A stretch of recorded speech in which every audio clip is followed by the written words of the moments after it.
Bwana Yesu asifiwe. So mimi nitaanza kwamba namshukuru Mungu kwa ajili ya kuleta haya madhabahu hapa Neno Pipeline, kwa sababu ni kama Mungu alikuwa amekwisha kuandaa, kwa sababu kile chochote ambacho saa hii tuko nacho kiliandaliwa katika hali ya kiroho.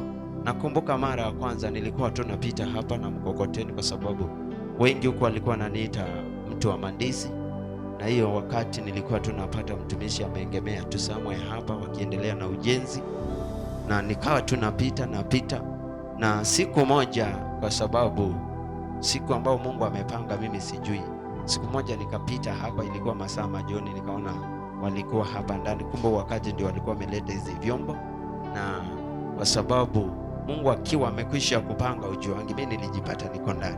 So hata wao walistuka mimi nikiwa katikati yao. Sasa ile harakati ya wewe ni nani nini, kwanza nikaambiwa niende kwanza, ibada ni ya kesho, na hivyo kwa sababu kitu Mungu alikwisha kukusudia pale kwangu.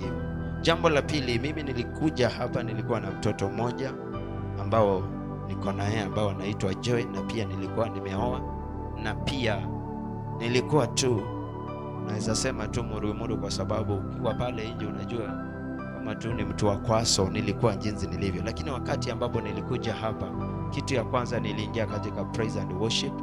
Hiyo wakati kulikuwa na mabishano hapa si hapa, lakini ikafika wakati wale ambao walikuwa wametuongoza, kwa sababu unajua mtu ambaye ameitwa ujuangi, so katika hali ya wakati, kwa sababu ni wengi, hata wengine walikuwa wametoka naye neno tu kwa Jerusalem huko tu Endikota.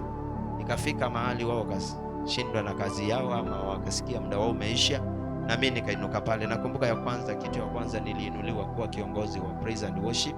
Hiyo time kwanza tukiwa katika hali ya misuko, na haikukomea pale. Kitu kingine nakumbuka ni kuhusu ujenzi wa haya madhabahu. Kama kuna kazi ambayo tulifanya ama nilifanya hiyo siku, ni wakati tukijenga haya madhabahu. Nakumbuka aswa usiku wakati mchanga ilimwangwa pale, na unajua ni ya madhabahu, so ni lazima tungangane yote ingie ndani, kwa sababu hatuwezi acha nje.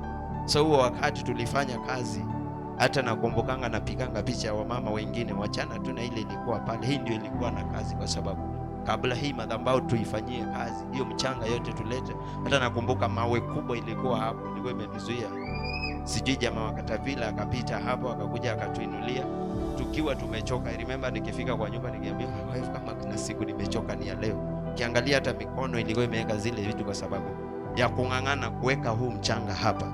So tukainua haya madhabahu. Hii ndio madhabahu ya kwanza mimi naweza sema nilijenga. So siku ya leo naweza jivunia kwa ajili ya ujenzi wa haya madhabahu niliyajenga, kwa sababu tulianza pakiwa tu hakuna kitu, kwa sababu tukiwa pale mtumishi tu alikuwa ana tabiri akisema madhabahu yatakuwa hapa. Wengine tunaona ni kama tu drama, ni kama video, lakini siku moja ikakuja ikatimia tu, na kuanzia hapa tukaingia. Kitu ya pili ilikuwa ni kazi, kwa sababu tukikuja hapa tulikuwa hiyo time kanisa ikapunguzwa, kwanza ukapata tuko pale. Hiyo time after hapo tena tukabidi tunakuja huku, kulikuwa na hawa walikuwa hapa. Hata ikumbuka huo wakati hapa hapakuwa na mabati, palikaa for a long time, ulikuwa unapata hii maji tu inateremka. Tulikuwa tunafanyia ibada hapa, na huo wakati nikasikia mtumishi tu akisema sauti ya kwamba amesikia tu apeane bahasha ya 5,000, 10,000, 20,000, 30 kwa ajili ya kazi hii.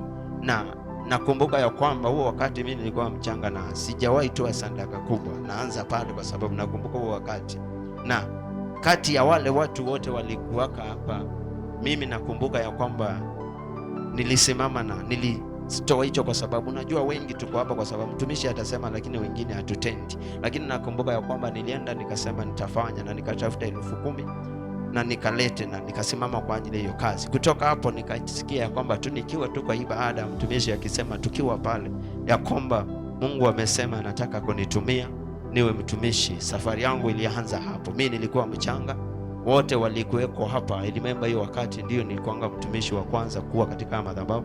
Hata kuna wengine wakubwa walikuweko, hata walikuwa wanajiita pia mapasta, na pia wakati wao wakaenda, tukaremain hapa tu kwa ajili Mungu alikuwa amekwisha kupanga. I remember hiyo wakati nikaitwa pale na mke wangu, hata hatukuwa tumepanga ama mtumishi akaongea nasi ama tukajadiliana, tulisikia kwamba tumeitwa na tukaenda pale tukanoendiwa. Hata hakuna mahali ya kujadili ama kuuliza your wife ama kuuliza mtumishi, tukamwagiliwa mafuta na kuanza pale, kazi ikaanza.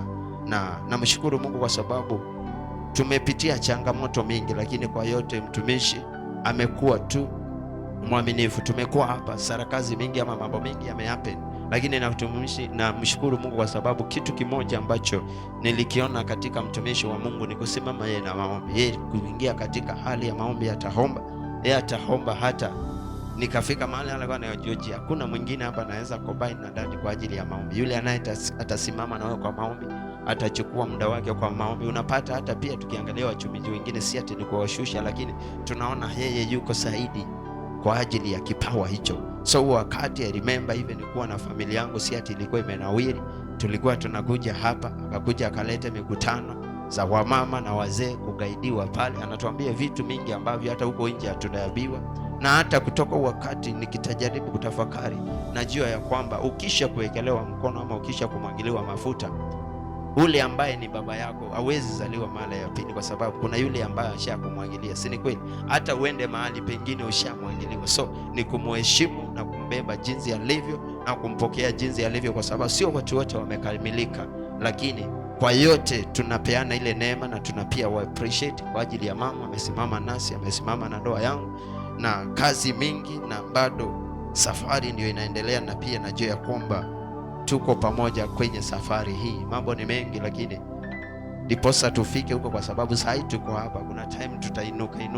So kuna kazi iko huko mbele, najua ya kwamba wakiwa nyuma yetu huko mbele nao tutasonga. So hilo ndilo mimi naweza sema siku ya leo naweza kumbuka, ama siku ya leo naweza sema katika madhabahu, kile ambacho nimepokea na kile ambacho nimekiona, ama kile ambacho nilifanya, ama kile Mungu aliniinua kwenye madhabahu haya.